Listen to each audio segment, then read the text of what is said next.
Hello, I'm Kads, and welcome to today's video. So if you're a fan of Dopamine, then this is the video for you. We've got two events to participate in, one of which I didn't think I was going to do, and one of which I did not expect they were going to have. The former, of course, being the Soul Chase tournament. This is the second iteration of that style of event, and the second being the Pogo event for Sacred Shards. So to preface the latter, I did have an intent of at least evaluating the event for myself before I decided to pull, and if we take a look here at the Summon Rush, I think it is fairly decent. I do like the soul coins along the way. I like the gems, pretty decent rewards, a little mortal soulstone as well. And you have kind of a pick your poison amount of sacreds that you can pull, or any type of shard. It is a summon rush that you can pull to get the extra bonus fragments. And these bonus fragments would allow me or you or whoever to skip some of the more annoying events, which in this case are definitely the dungeon divers, but it also could be an artifact enhancement if you happen to be low on silver. So I thought, or I was hoping rather, that this was going to be a guaranteed event, kind of like a Michinaki style, and I probably would have gone like all in if it was a legendary champion. But considering that it is just a couple of tomes, I guess a bunch of soulstone stuffs, and I think that I only really need 25 extra fragments, I'm going to stop here at the 3,000 points. I'm going to pull an extra 6 sacreds. And I say extra relative to the 6 sacred shards we pulled last weekend for that Summon Rush featuring that 10x. And unfortunately, fortunately, we got a legendary on the last sacred of that session. So we are not in Mercy. Therefore, more than likely, we're going to get 6 epics and we're not going to hit gold and get the double legendary. But you never know. It could happen. 6 sacreds. We'll see. But before we get to that, we have to talk about the Soul Chase tournament. Now, as you can see here, the rewards on the right are actually the same as they were before, which I thought they were going to have some, maybe like an introductory reward, and then they're going to change it for subsequent ones. And that still could happen in the future, but this is the second iteration and the rewards are identical. So if we transition over to the spreadsheet version of this, you can see here, if we focus on this table here, we have all of the tabulated rewards that are being offered, at least the ones that are most desirable. So the Sacred Shard, 1,500 points, both of the legendary tomes, as well as the Void Shard. And this is the assessment we did last time as far as comparing all of the rates and odds and stuff to get some stuff out of the mortal, immortal, and eternal soulstones relative to the average amount of points, and thus the average amount of points or average amount of soulstones you have to open for each tier to get each of the respective rewards. Of course, bearing in mind that these values are averages, meaning that not every single mortal or immortal or whatever is going to get this exact number every time, but the odds are decent that over a large sample size they will collapse towards these values. If you were curious, we do also have the values for the Soulstone Rush that was, I think, maybe 3 weeks ago or so. So we're going to keep tabs on that one as well when that comes back around. But in this case, I did want to compare the previous Soulstone Chase to the current one. And as far as the rewards or the outputs, they are exactly the same as before. The spreadsheet will be linked in the description box below if you guys want to take a closer look at this or any of the other tools that I've created for Raid over the years. So now if we talk about the inputs going into the Soulstone Chase, and it has been 6 weeks since the previous one, we were comparing my supply stock from then until now. So I pulled all of my mortal soulstones back then. I did not pull any immortals and I did not pull any eternals. Last time I had 120 mortal soulstones. You can see that in the past 6 weeks, including farming Iron Twins daily just once, or I guess 6 times, farming it daily 6 times throughout that period, as well as doing Hydra every week, and that is normal, hard, and brutal for myself. I've managed to regenerate that 120 in terms of the mortal soulstones. Like I said, we had 4 immortals, and since then we've gotten 7 over that 7-week period, and we've acquired 1 eternal soulstone over that period as well. Now, to be fair and transparent, I will be deducting 1 from the immortals and 1 from the eternals, because those were acquired with the expansion of the Faction Wars crypt, or the addition of the Sylvan Watchers crypt. So the extra rewards going towards Lydia for the rest of you, I already have Lydia, so it's just extra rewards along the way. I was able to get 1 immortal and 1 eternal soulstone, so those were not obtained technically through the normal means of the game. over the past 6 weeks. So to make that extremely clear for you guys, over the past 6 weeks from Hydra and Iron Twins exclusively, we have acquired 120 Immortal Soulstones, 6 Immortal Soulstones, and 0 Eternal Soulstones. So for this session, in the spirit of continuing to track how many mortals I will gain in the periods between the Soul Chase tournaments, I will be pulling all of the Immortal Soulstones. And just as a bonus, I think I'm going to pull, let's say 5 Immortals, and then we're also going to do the 1 Eternal, mostly because that was just a bonus from Faction Wars. I would say bare minimum, my target for this session is definitely to get the first Legendary Tome at 680 points. But with the extra pulls, maybe we can stretch that to the 1050 for the second tome, but I'm not banking on that happening, so we'll see what happens here. As a quick refresher, we'll take a look at my wish list. You can see here that we have Mithrala Lifebane, Arbiter, and Ramontu as the legendaries. For the epics, we have Rakhd's Wrath, Husk, and Rayan the Conjurer. And for the rares, we have Coldheart, Frozen Banshee, and Soulbond Boyer. Not too important for the rares, but we'll take any upgrades to the existing ones on my account. So without further ado, let's crack on with the Immortal Soulstones and see what we can get. Another byproduct of doing this right now is that I can get a decent amount of Immortal Soul Coins, which will help bolster my essence because I am saving up for a 4-star Rhodos, which is going to cost me 300, which is going to be very, very costly. So I can use all the help I can get. So out of this set, 4-star Madame Ceres is actually an upgrade for me, so I'll definitely take that. I'm pretty happy with that. 1-star Frozen Banshee does not do much because she already has a couple of ranks of ascension. The next set is going to be, let's see, 156, pretty decent set there. Madame Ceres, for her, I do run Chainbreaker, one of the epic blessings, because I think it has HP and accuracy, and with the 4-star, I believe that actually does give me that accuracy, so that's pretty cool to have that for her. But it has a chance to like shake off some of the CC debuffs, so she like petrification or stun or sleep or something like that, might just be able to shake it off and get back into the arena fight. Chancellor Yasmin, I do not use her, but 5-star Epic is pretty decent as far as points are concerned. 2-star Haikatoon, I don't really use her either. She used to be a Faction Wars champion, but now I kind of have a team that does not require her services any longer. In the next set of 10, before we have to make a little bit of space, 77 points. That's a little bit above, actually, no, that's still pretty decent, because I think the average is like 6, so slightly above average. There, we got a 3-star Thylacea. I think I have a 2-star on her, so that might be an upgrade.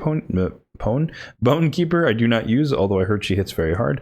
A 1-star Mishinaki as far as legendaries are concerned. Unfortunately, I already bought a 1-star soul for Brimstone and him, so that's kind of redundant, but maybe I'll hold on to that in case I get a duplicate Mishinaki. All right, space has been cleared up and we are ready for the next set of pulls. I did go ahead and buy some extra soul slots just to make this a bit easier, and they're still relatively cheap to go up to 100, so I just spent a little bit of silver. So let's get back into the Mortal Soulstone pulls. 28, there we go. That's your below average pull there, which means we're probably going to get a decent amount of rare 1-star champions here. Beardall do not use. Seneschal also do not use. 2-star Soulbond Boyer, I think that matches where she currently is, so that's not an upgrade. And Default Center I do not use. Next set of 10, another below average. I mean, in fairness, we already got a couple of good ones along the way, so this is par for the course as far as averaging out. We can do an assessment of the total, whether or not we're below or above average when we finish the session. Tagore, decent epic, who I don't use, but he is good for Faction Wars. He can definitely help a lot of people. Lady Eresh, unsummoned for me. She is a daily login reward champion who hits decently hard, I think, but I don't use her. Allure, I think I already have 1 or 2 stars in her. I run Cruelty on my Allure, so she can decrease the defense of the waves with her AE2, that sleep ability, but also mostly for the bosses with the A1 ability. 1-star Riho, we got a legendary at least. Unfortunately, I also bought that for her with coins, so that's a duplicate, and that's going to be a hard one to get a dupo, but it's a legendary, so I'll hold on to it. 4-star Ugo, unfortunately, I have her at 5 stars, so that's not going to be useful either, so I guess that's a good return on some coins. 2-star Genzen, we don't have Genzen, and 2-star on Grush, I will probably do that. He is one of my Faction Wars Ogre and Tribes champions, so if I can get him with some more defense, that'll make him hit a little bit harder. I did build him like a nuker. 55 points, slightly below average there. I forgot what the last 10 pop value was. Skimphos, one of the most underrated epic champions in the game. He's really, really good for turn meter control. Wow, Skimfos twice in a row. Look at that. So I guess, well, 1 star is definitely getting sold if we got a 3 star as well. But yeah, one of the most underrated epics in the game because he is a master turn meter controller because he can steal turn meter like 100% of turn meter, which is ridiculous, and it's really good. I think it's like a man-eater type ability or a geomancer type ability where they steal it, not just deplete like a Cold Heart or a Soulbond Boyer, or for example. But yeah, Achak the Wonderin, decent old school or a normal mode spider champion god as far as being the freeze CC champion for the Spiderlings, but for me, he's kind of retired.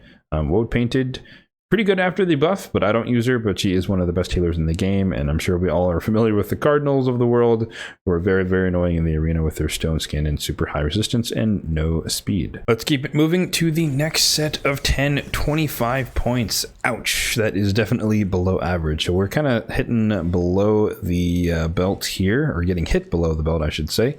As far as these, well, we keep hitting the wish list for Soulbond Boyer exclusively, but definitely not an upgrade because these are relatively low star ratings. Franox, I think that's like a dark elf or something. Forget. I don't even know what she does, to be honest, but I don't actually have her on my account, so it probably doesn't matter, at least not to me. All right, space has been made, so let's continue with the last 40 of the Mortal Soul Stones. Here we go.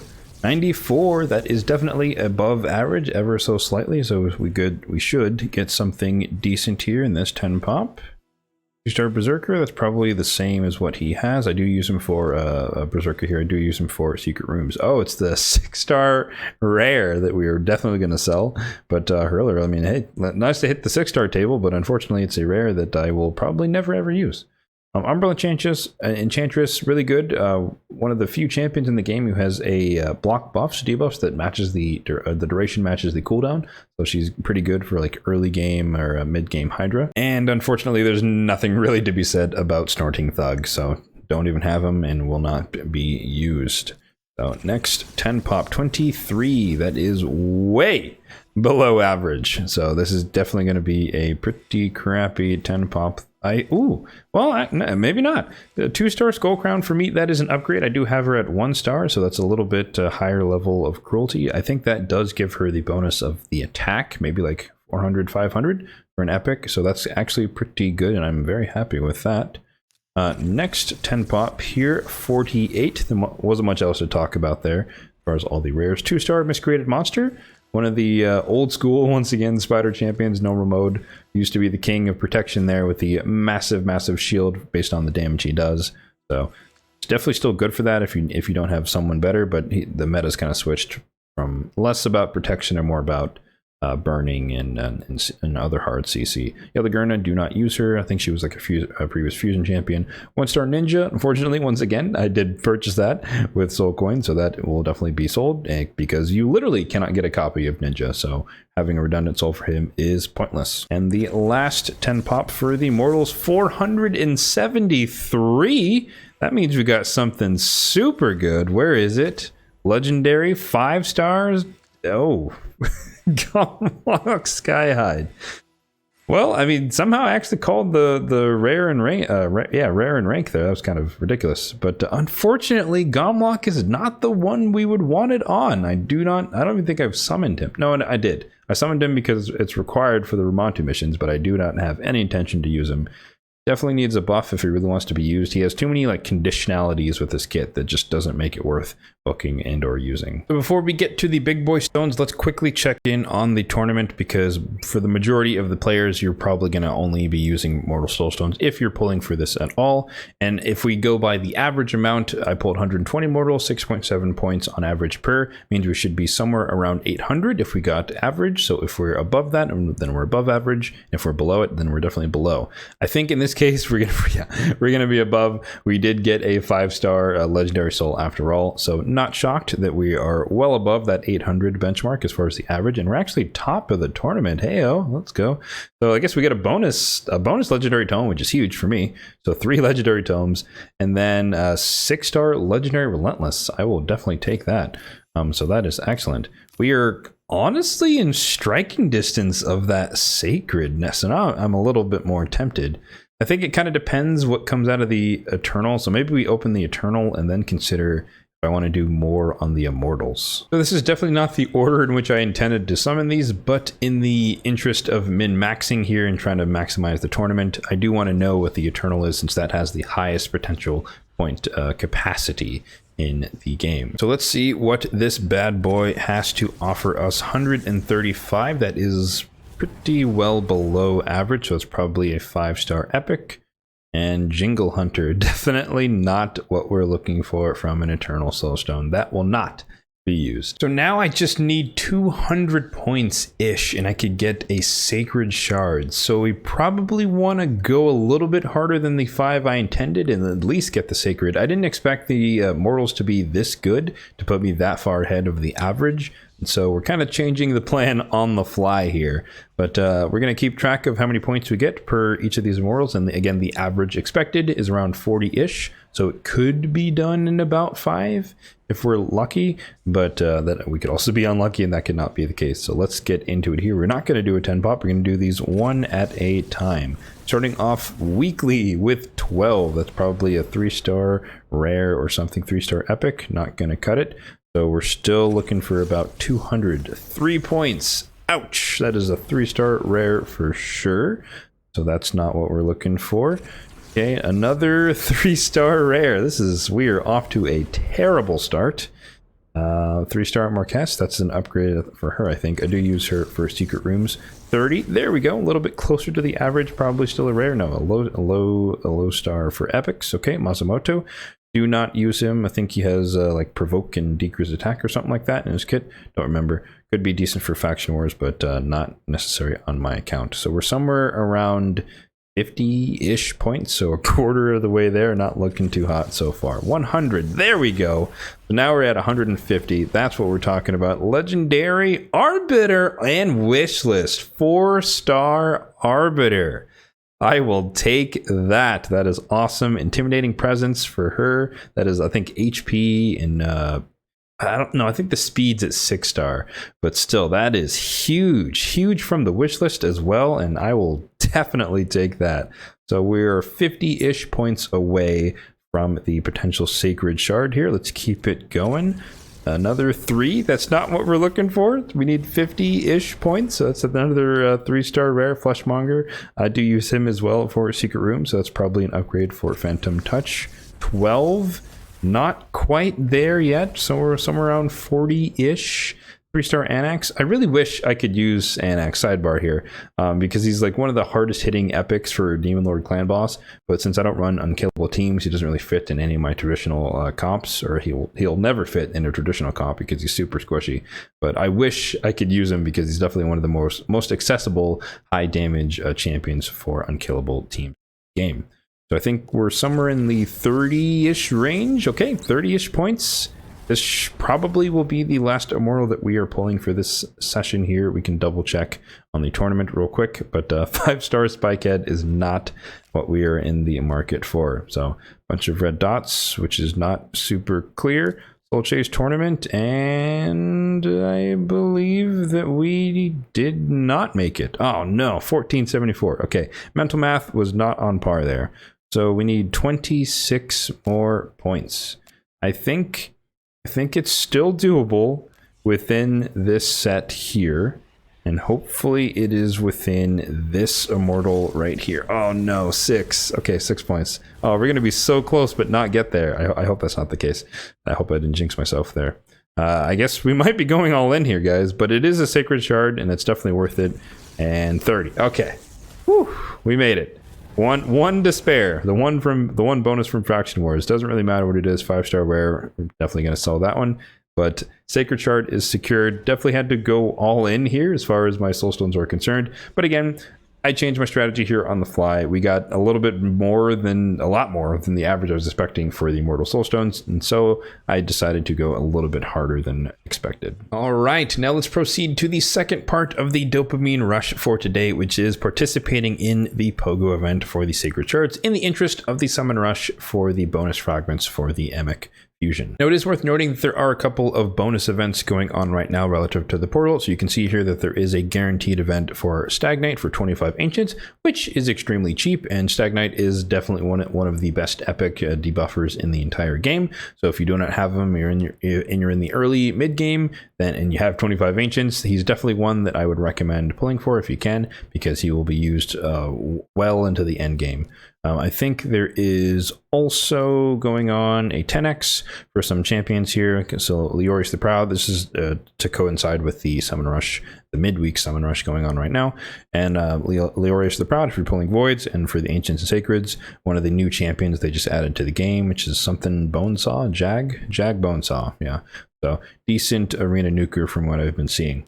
But the one that we're focusing on right now is the 1+1, or the Pogo event, pull one, get one as I call it. So we're going to pull 6 Sacreds, again chasing the bonus fragments from the Summon Rush for the Epic Fusion.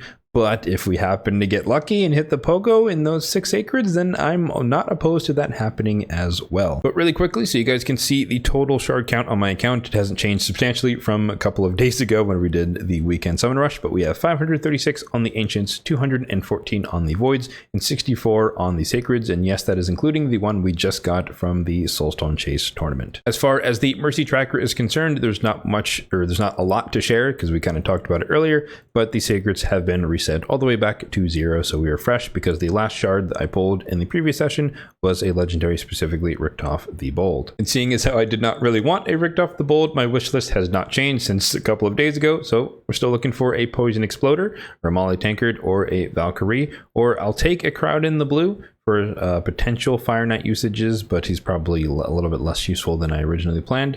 But also some Sylvan Watchers because of the Faction Guardians. And you know what? Hey, a Fusion Epic, I wouldn't complain. I would get to skip a lot of some of the more painful events. So let's throw that in the bag for consideration as well. We've got the space, we've got the cash, and hopefully we get a little bit of that luck. Here we go. The first of the 6 Sacreds here is going to be most likely an Epic. Yes, Aox the Rememberer. Definitely seen a resurgence in popularity due to the Iron Twins, mainly due to his passive here, where he can increase the duration of 2 random buffs on the attacker by 1 turn when attacked.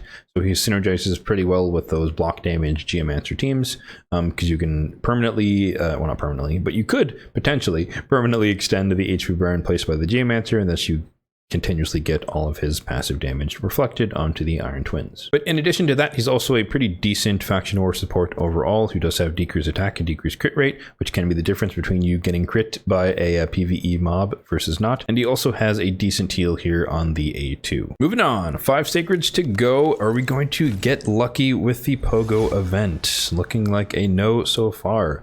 Janoru, one of the not free champions, but like if you enter a promo code and you're a starter, I definitely see those ads here and there. One of those types of champions. She's relatively underwhelming. I don't really think she does anything that good. She hits okay, but it's just not, she doesn't really have a place in the game, so there's not much to say for her.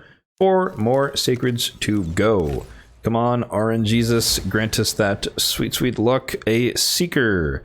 Seeker is very, very popular for Demon Lord Clan Boss, but also decent for Arena with this passive here. We can spread increased defense throughout the team and heal them a little bit, but mainly known for this ability here, the A2, which is his only ability, only active ability, where he gives himself an extra turn and fills his turn meter by 30% and gives all allies increased attack. So very strong for getting a 2-to-1 ratio team for Demon Lord Clan Boss, but also he could just be an arena speed booster as well as a little bit of defensive tank as far as spreading increased defense to your team. But also he does have a pretty decently high provoke chance on the A1. So once he goes with the A2, he can come in and potentially provoke someone in the arena with the A1. So very solid champion for a couple of areas in the game. Halfway through and 3 Sacreds to go. Are we going to get lucky? Still looking like a solid no. Jarang, He was buffed about a year ago, maybe six to 8 months ago, where they expanded the A3 here to have both increased or decreased attack and decreased defense,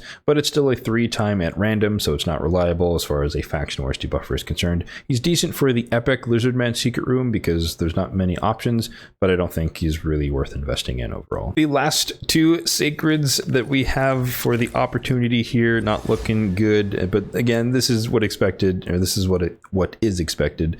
These are the base rates. We don't have any boosted stuff going on. So Carlinia, I forget what she does, honestly. AoE decreased attack, it's not 100% chance. Can't be resisted if they're under HP burn, but she does not have AoE HP burn, so it'd have to be set up by somebody else. And the weak version of Strengthen. Definitely not worth investing in my opinion, at first glance. So the final sacred, is this going to be it? Are we going to get super lucky? No, we are not, and it is another Tarshan who I pulled over the weekend. Provoke on the A1, increase defense and turn meter fill on the A3. One of the few champions who can do that, like a Siffy or a Doomscreech. So very, very niche ability, but he's not super fast himself, and he just doesn't really do much in terms of setting up arena champion, so it just doesn't really work out. AoE weaken as well on the A2, but again, it's not like a strip and weaken or anything like that, so he's not the most useful champion overall. So not much to say there. That is exactly what we expect to happen here as far as pulling epics for the summon rush here, but the main thing here was to get the bonus fragments here for the epic for Emic, and so I can skip one of the dungeon divers. I'm still debating which one I want to skip, either the current one, which is 4,800 points for a 4-day, or the third one coming in a couple of days, which is probably going to be 3-day duration, so it's probably going to be the same as the first one, so 3,700 points. At least that's my expectation. So I probably will skip that one, and I might focus on the current dungeon divers, but I'll kind of see and evaluate depending on tomorrow when I start working on the Fire Knight. So that's going to do it for today's video. Hopefully you guys found that as enjoyable as I did. I definitely was pleasantly surprised by the Soulstone Summons, so I'm very, very happy how that turned out overall.